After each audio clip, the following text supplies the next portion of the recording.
Mayong adlaw inyong tanan mga dear friends. Kumusta? Si Papa Jonas Abni para sa lain sa nga istorya nga tagantag kinabuhi diri sa tuang YouTube channel, ang Dear Papa Joe Stories. Ay kalimot pag-subscribe and click the notification button. Ug i-apil na lang po ang katabi with Ate Gems para mas mapalambo pa nato ang atuang YouTube channel ug makahatag kita og inspirasyon, motivation, ug uban pa sama sa kalingawan sa itong mga kaigsunan, labi na katong naana na nimuyo sa laing lugar o sa ato ang mga OFWs.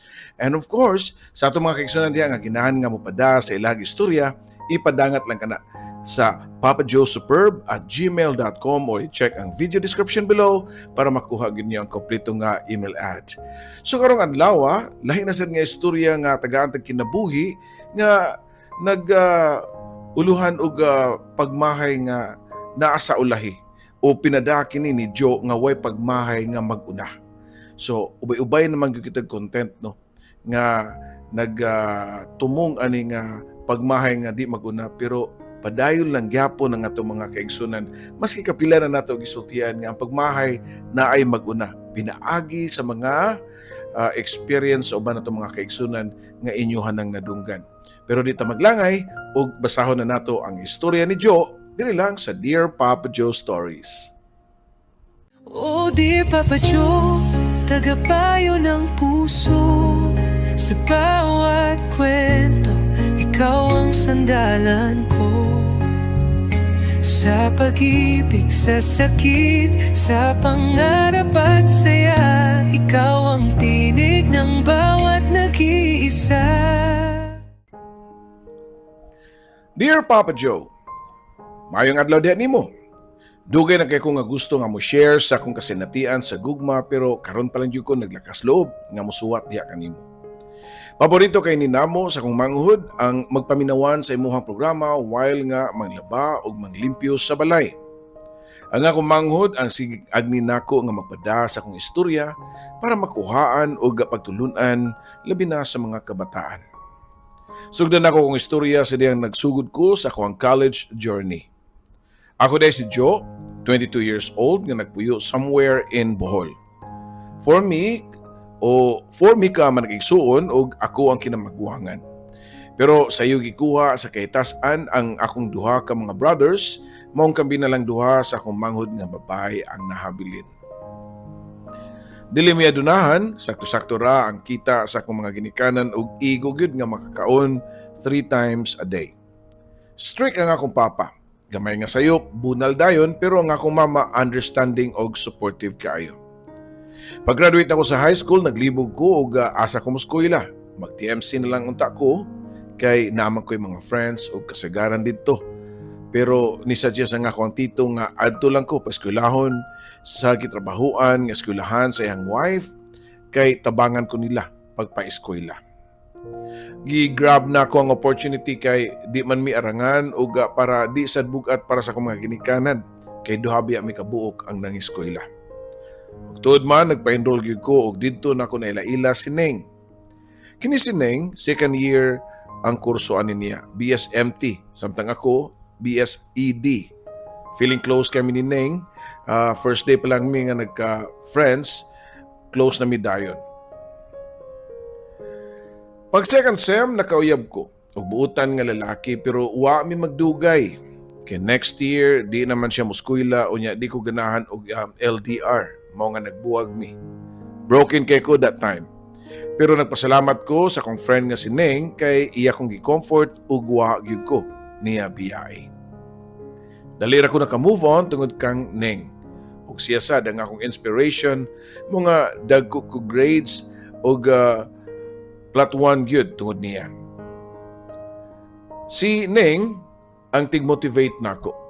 Siya ang rason nga na makasmile ko gihapon bisan og pressured ko sa school.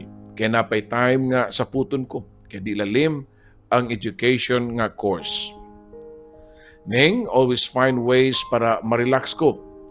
Effort yun kay siya mga uwan ako damha nga naaday ko'y feelings para niya. Unforgettable moment kay nako nitong acquaintance party pag second year namo kay napili ko para mahimong group governor Na pressured jud ko kay first time nako nga mahimong leader kay pag high school nako pahilom-hilom raman ko. Grabe ka pressure.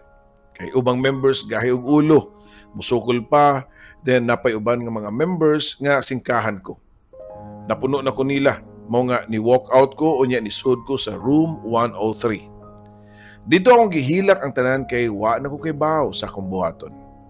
And then suddenly, nakita na ko si Neng nga niapas na ako sa room 103. Niduol siya nako unya iya kong gihag sabay sa ingon nga, okay ra na madi, kaya ra na nimo. Korneto ta na para mawa na imong stress. Tungod siyang gipakita nga care diri nako mas nidako ang akong feelings para niya. Kada human og practice namo palitan dayon ko niya og korneto. Every time makitan ko niya nga stress na kay ko. Mangita din na siya paagi para palipayon ko. Kilig kayo, first time na ko nga na ay laki nga nag-effort para nako. So lalaki si Neng.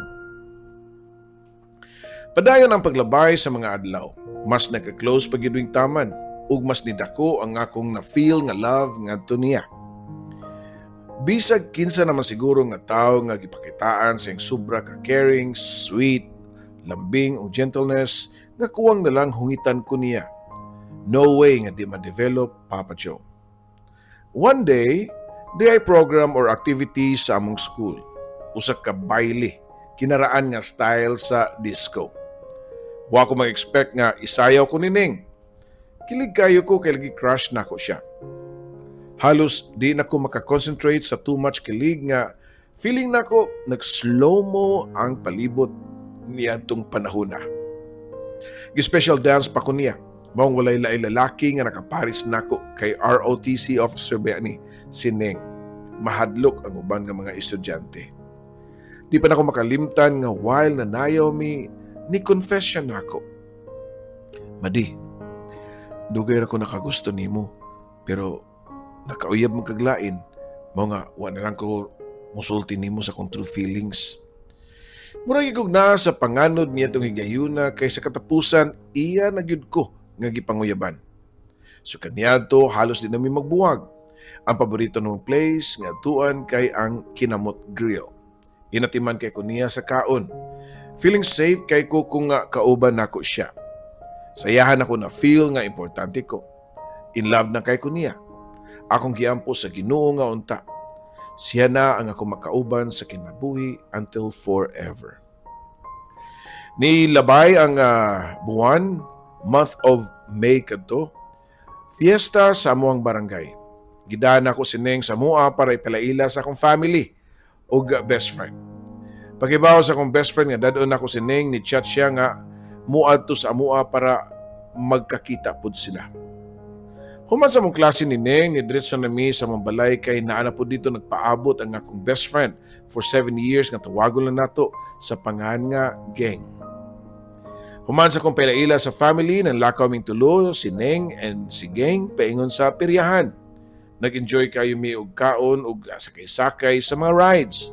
Unya pagkahuman, nanguli mi sa mua kay nakadecide sila nga dili na mo pauli sa ilaha kay gabi na. Nagtapad mi sa akong best friend nga si Geng sa akong kwarto samtang si Neng kay dito naghigda sa among sala.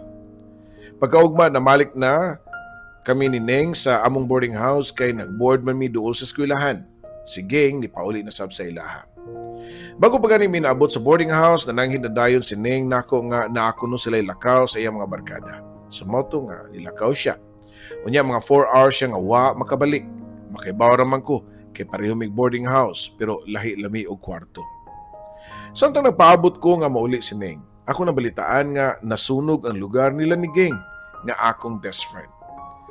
Dali ko nga ni chat o dali ko nga gi-contact kung okay ra ba siya. And thank God, wala ra sila maapil. Padayon lang gyapon kog paabot kang Neng nga wa pag yun nabot hangtod gabi na. Ako siyang gichatan pero walay reply. Unya pagkataod ni chat siya nako ug ningon nga ugma na ko muuli Jo. Naglami mi diri sa akong mga barkada kay dugay-dugay na pumiwa magkita. Month of June kadto. 1 month pa lang ang among relasyon ni ato samtang nag-scroll ko sa Facebook na ako'y nakitaan nga profile nga lahi og name pero ang profile pic kay naong sa akong uyab. Gikulbahan na dayon ko. Moto, akong ipakita sa akong boardmate ang profile nga naong ni Neng. Ihak na to bi, sulti pa niya. Kamaw day ka, pangutana pa nako. So ayan, tubag pa sa akong ka-boardmate Papa Joe. Nag-ala Detective Conan ang akong boardmate. Wala siya muhunong hangtod wa niya na open ang account nga naabtan gyud og 2 days niyang kulikot. Sumoto, nagkurog ko samtang gibasa namon duha ang messenger kadto nga FB account kay confirm nga sa akong uyab gyud. Bali, iyang hidden account. Giyon na namog open ang messenger o dito nakit-an namo ang tanan nga sekreto. Kadtong nasunugan ang akong best friend, ni-rescue di ay ang akong uyab, then nag-uban sila hangtod sa pagkatog. In short, nagdug yun sila. Siyak pagyapon ko og di makatuo nga akong best friend for 7 years og akong uyab for 1 month, naaman na sila'y relasyon. Padayon pa kong basa silang messages nga nagsugod niya tong fiesta sa amo, nga ako silang gipela-ila. Nagkuyog-kuyog paming tulo sa peryahan, unya gipakatug na ko sila sa amo. Pero dihang nakatug ko, giukoy di ay sa akong amiga ang akong uyab. Wa na ko naglangan pa, ako dihang gichatan si Geng. Geng, kay baw ko, nga nature na ginanimo ang pagkabigaon, no? Pero wa ko na-expect ba, nga ako, imong best friend, imong traidoron? Wa na mo reply si Geng. Kay na ako ebidensya nga screenshot nga ilang convo ni Neng. Nagplano naman dahil siya nga buwagan ko para sila ng duha ang magkauyab. Human ako confront si Ging, gitawgan na ako akong uyab. Akong giaway, dayon akong giingnan nga salamat sa iyang pagtraidor na ako. Wa na siya nangitaglain sa ako bigyong amiga pag yun. Giyan ako ni Neng sa akong kwarto, unya na nga siya pasaylon na ako. Sorry kay Jo, binuang raman ako niya. Siya may manintal good. Ikaw magyud ang akong love. Please pasaylua lang ko. Promise ako siyang i-block. Wa na ako gidawat ang iyang sorry Papa Joe. Ako siyang gipalakaw kay wa na sugo kasabot sa kong kagulingon niya itong igayuna. Pagkaugma ni balik ni sa siya niya nangayo na sa pasaylo niya naglambing-lambing siya nako. Iya pa kong gipadad-an og korneto. Usahay sudan. The typical thoughtful nga Neng nga akong nailhan. Tungod siyang gibuhat, nadagi ko niya, unya ako siyang gipasaylo. Padayon mi sa mong relasyon, nagwa na sila contact sa akong amiga. Pero naon sa ba nga paglabay sa pila ka buwan, lain na pud nga babay ang iyahang gikabuangan. Nasakpan ako siya. And the same thing happened. Mga siya sorry, nako, unya ako po siyang dawaton. Kay lagi, mahal kay nako si Neng. And then the cycle went on and went on. Masakpan na po na ko siya sa laing babae na sad nga iyang gikabuangan. That proves ay iyahang pagka-cheater. Last niyang cheat nako, ako naging siyang gibuagan. Unya, wa naging nako baliki. Para malingaw, nanguyab kog laing lalaki. Siya si Dodong. Sama kang Neng, buotan po si Dodong, mao-mao na gyud ang ilang qualities. Pero sa diyang nanguyab siya nako, nalabuan si Neng sa ka-caring o ka-sweet ni Dodong. Unforgettable moment naman ni Dudong, mao katong nag-date mi sa seaside, unya gabi namin ang uli, dinwa mi manakay. Nagbaktas rami, bisag gabing dako. Kay gusto na mo, nga taas ang amo panag-uban. Oh, di ba sweet kayo, Papa Joe? I don't know. Introvert si Dodong. Pero sa among taas nga pagbaktas sa gabing dako, iyang gi-share na ko ng background and some secrets. Dito ko nakaingon nga nakita na nako ang lalaki nga akong nga pangarap. Kanang lalaki nga husband material. Nara po di ay gaskwela si Dodong sa parehong school nga among giskwelahan ni Neng. Sa adlaw sa akong pagsugot ni Dodong, dito gyud sa school ground, sa tubangan sa mga dagang students, kay sure ko makakita ra po si Neng namo. Kituyo na ako nga pakiton siya kay gusto na ko siyang pasiloson. To be honest, wag yung feelings kang Dodong at first. Gigamit lang to na ako siya para daling maka-move on nga to kang Neng. Pero nadugay na develop ko ni Dodong tungod sa iyang pagkamaayo na ako. Nakaton kog love niya.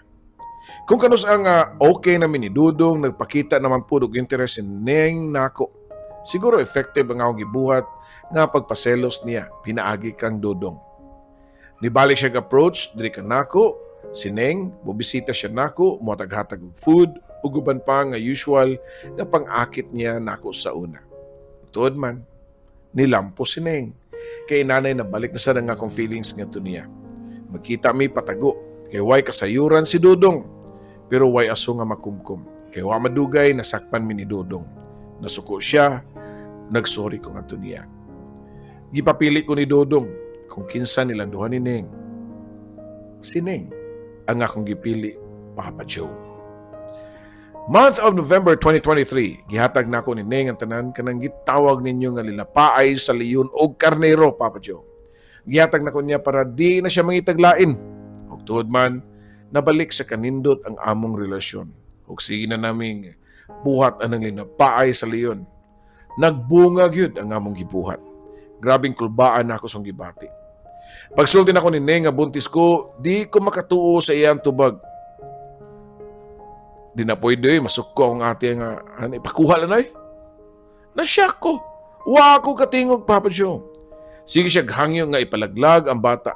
Bugat kay nga kung buot mo nga nag-attempt kong suicide, pero napugnan ko ni Neng. Sige mig-away ni Neng, kay lagi di ko gusto nga ipakuha ang bata. Akong nauna, atong panahon na nga, ug ipalaglag malanggani ang bata, may pamamatay na lang sa ko og apil. Nilayas ko sa boarding house, Papa Joe, kay sakit kayo, di na ko kaya nga ipakuha ang akong anak. Sige chat ug tawag ang akong amiga o mga amiga pero wa na ko tubaga. Sige tawag si Neng pero wa na ko pansina. Naglagot ko niya. Among anak ni pero ipakuha niya. Blanco kayo akong utok ato, Papa Joe. Sige chat akong mga amiga nga sige pangita si Neng nako pero gipasagdan lang nako. Nakahukom ko nga tapuson na lang nako ang tanan. Andam na ko magpakamatay pero nakitaan ko ni Neng. Naibawaan niya asa ko nagtago. Wa na dayon ang akong paghikog, Papa Joe. Gidala ko niyang balik sa boarding house o niya ningon siya nga, sorry Joe, sige ipadayon na to na pero itago lang sa nato ha. Bisan og 3 months lang. Mangita sa kong pagyod sana akong pagsulti si ate. Niuyon ko sa iyang plano. Gitago na mo sa among family kay di pasag ko ready nga musulti nila. Padayon kong eskwela og moto nga nagpa-pretend mi nga normal ran tanan. For the meantime, Papa Joe. Okay naman ang dato. Pero nga nung nihangyop ang si Neng nako nga ipakuha na sad ang bata. Abi na ko Neng og nagkasinabot na ta. Mga hiram po siya sorry nako. Pero nagtaod kulitan po ko niya nga ipatanggal lagi na mo ang baby. Hangtod nga nadalagi ko sa iyang gusto. Nangita mi og buhilot pero wa mi nakakita. Daghan nga pamaagi nga gibuhat si Neng sama sa gipainom ko niya og pait kayo ug bisan unsa na lang para makuha ang bata. Gitamak-tamakan pa niya nga akong tiyan pero strong kayo nga akong anak. Kay nikapit gyud siya og maayo mo nga gihangyo na ko si Neng nga please di na lang nato ipalaglag ang bata. Natuwa man ning anak. Grabing hilak nako, Papa Joe. Moto nga gipadayon na lang namo ang akong pagbuntis. During sa akong pregnancy test o sa pregnancy nako, sige ra kog hilak kay stress kaayo ko ug usahay gusto na gani ko nga magpakamatay na lang kay wa na ko kasabot. Nagbasol ko, Papa Joe, pero uwahi na. Kay ni resulta gyud ang kagahi sa akong ulo. Ang akong mga ka-boardmates nga sila si Yang ug si Lieng nasayod sa akong sitwasyon ug naluoy sila nako maong gisekreto nila og tug-an sa akong mama. Pagaybaw sa akong parents gikasab-an kog taman pero wala na sila'y mahimo kay ilaman kong anak. Gidawat ako nila, Papa Joe.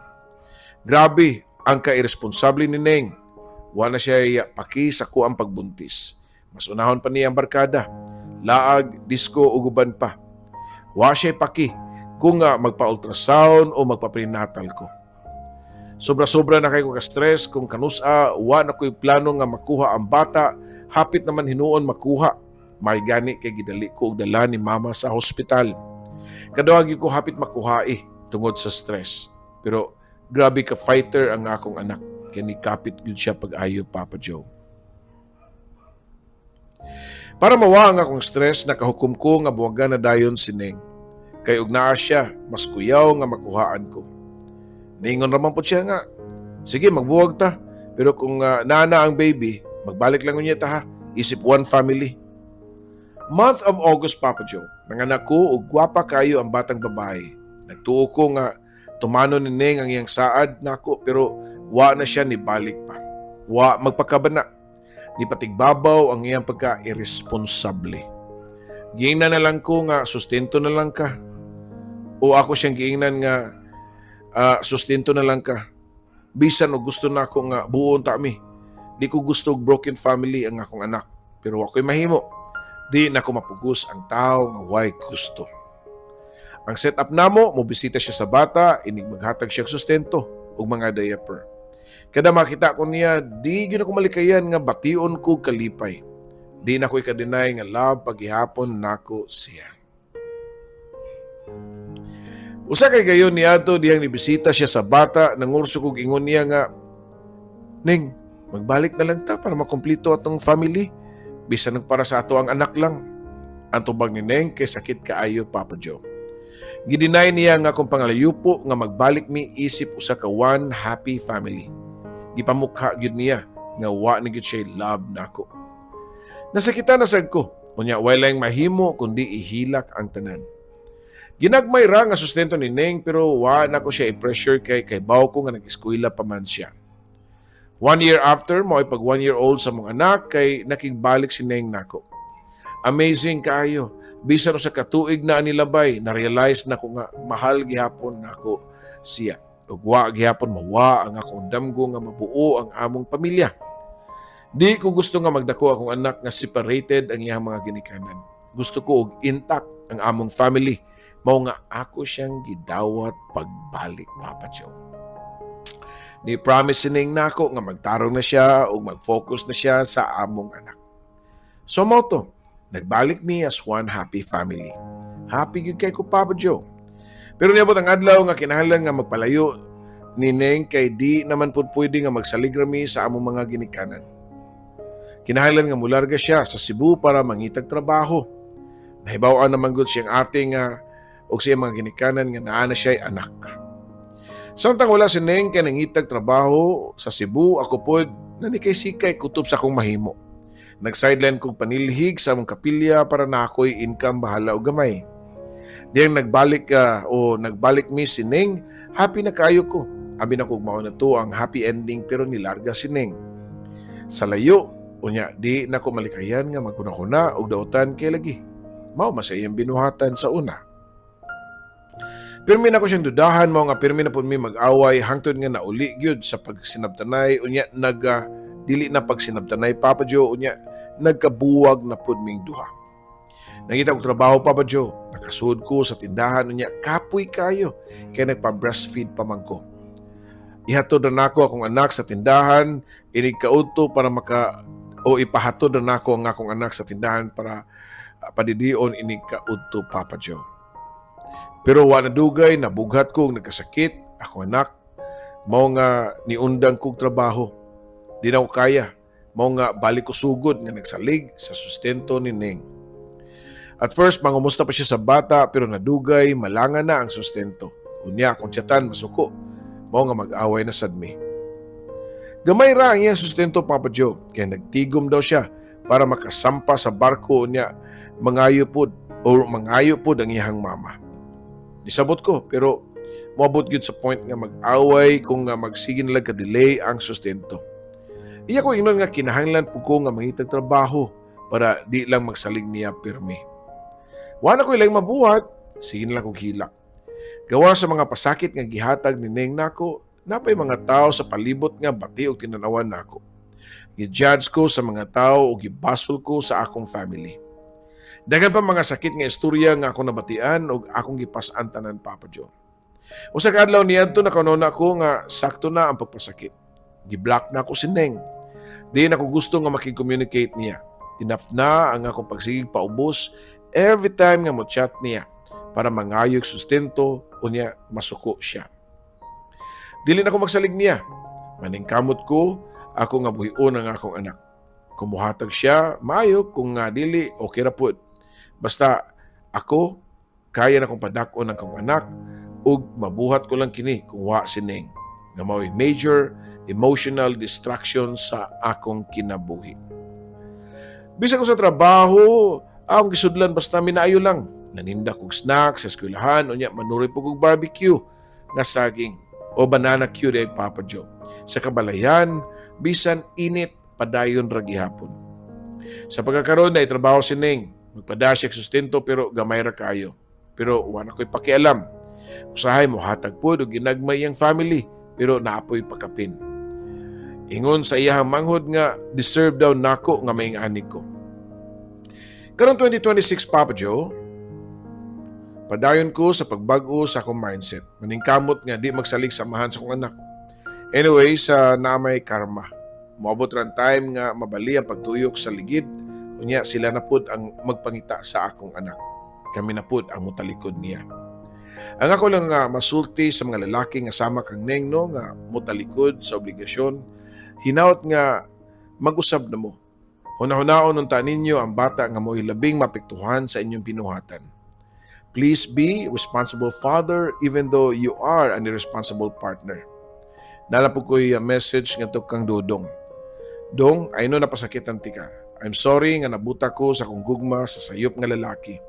Ang wish na ko nimo nga mas-successful ka ug mahappy ka sa tanan nimong mga gusto sa kinabuhi. Para sa tanang mga kabataan diha, eskwela mo og tarong, paminaw mo sa inyong mga ginikanan. Kung makauyab gani mo sa sugod pa lang, red flag na, ayaw na padayon na. Tagaan na gani mo og daghan nga sign ni Lord, don't ignore it. Once a cheater, always a cheater. Pili ang sakto nga lalaki para mahimong maayong amahan sa inyong anak. Kung why pagmahay nga mag-una. Dinin lang kutob Papa Joe, daghang salamat Joe. Daghang salamat Joe, no? Well, nindot og leksyon nga makuha ang atong mga kaigsunan labi na sa mga kabatanunan nga mga babae sa imong istorya. But again, mo na ginaingon nga walk the talk. I think you know already sa akong pasabot no nga kumingon ka nga mag-usab na kasi mong mindset. Make sure nga di lang kutob ra sa baba kay kumingon ka nga once a cheater always a cheater. Ikaw sad grabe sa kay ka mapasaylo niya. Once nga mapasaylo ka, mapasaylo na sad ka. Sumurabag the cycle still the same. You know what I mean? And don't get hurt. Don't be offended sa akong sultin nimo. Kay basin igabot na sad nining sa imong kinabuhi niya magsugod na sa pamarayg. Labi na og di ba maingon ka ma-excite pa ka. So what if ma-excite pa kag balik ug simba ko masunda na sa glain. So hoping na sad ka nga mabuo ang inyong pamilya. You know, you don't have to say it kung usbo nimo imong mindset. And if I were you, don't pray for a karma, no? Kay sa ato ang pagka-Kristiyano, so man ta magtuo ka ng karma. Well, sometimes tunay mga tao nga makabuhat na to og dautan and then later may bawaan na to nga doon na day maayo nga epekto diri kanato.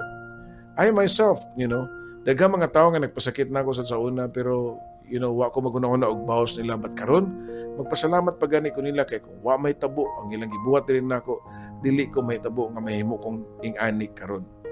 So, just do your best. When you pray, ayaw pag-ampo nga magabaan ng mga tao nga nagpasakit nimo kay ligid, tuyok rang kinabuhi. You know, paningkamot. Kay gitagaan naman ka og leksyon pero karon imo na sa wrong part nga mo i-impart nimo sa mga kaigsunan nato nga dili ka sundon, ikaw ang mahug nga pagmahay nga nag-una. So daghan lagi mga pagmahay nga nag-una. Okay? Dili ingon nga way nag-unang pagmahay na daghang mga sitwasyon nga gi-share nga itong mga kaigsunan nga ayaw niyo sunda. Pero sundon man gyud. Okay? Now, ampo kas Ginoo and then do your best. Maningkamot ka. Ayaw dali-dali And kato si Dudong, well, ang gibuhat ni Neng nimo, mura sa imong gibuhat ni Dudong. Di ba? Kung imong tuhuan ng karma, di nahug nga na karma na noong kakaron ni Dudong. So, kung magbase ka dito, imong mindset, masud, makondisyon imong mind, ayay, gaba na ni, silot na nila kung kanakasakon Dudong or whatsoever. Imo pa siyang i-appeal rin sa katapusan nga, mga kag-sorry niya, manaman to. But again, renew yourself, padayon ka, focus ka sa imong anak. Kung naay lalaki nga ihatag nimo please basihin na sa imong mga gipamong tanawa daan ng mga red flags. Dili kay for the future, para pa family nga na. Do not force kung gidesign ng imong life nga na, be it. Okay? Moabot ra ang panahon sa naasa na sila ilahang papel ning kalibutan na. Pero di lang ta mag-ampuan na lang nga magabaan na sila. So again, paminawa og sa tanawa sad basahasad ang mga comments sa to ang mga kaigsunan about sa imong istorya. Daghang salamat. Kini usab inyong ubos nga alagad Papa Joe.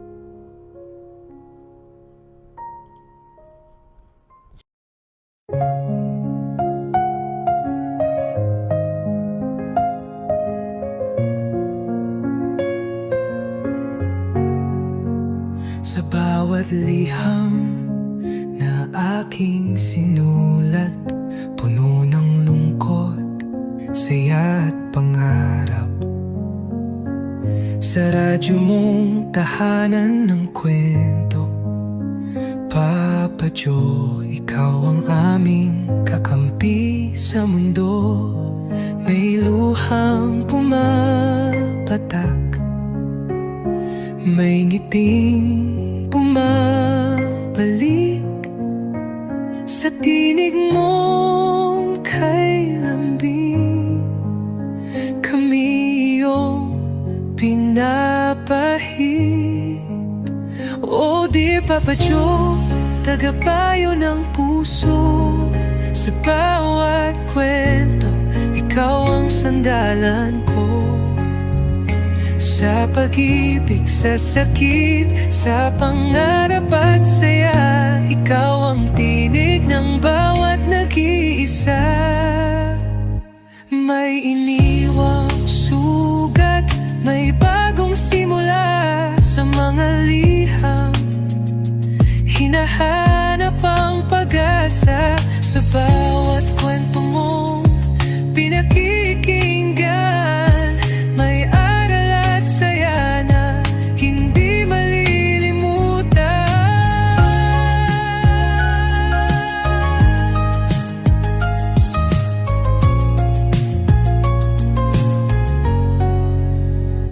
May iniwang sugat, may bagong simula sa mga liham. Hinahanap ang pag-asa sa bawat kwento mong pinakikinggan. May aral at saya na hindi malilimutan. May luhang pumapatak, may nginting bumabalik sa tinig mong kay lambing. Kami iyong pinapahid. Oh dear Papa Joe, tagapayo ng puso. Sa bawat kwento, ikaw ang sandalan ko. Sa pag-ibig, sa sakit, sa pangarap at saya, ikaw ang tinig ng bawat nag-iisa.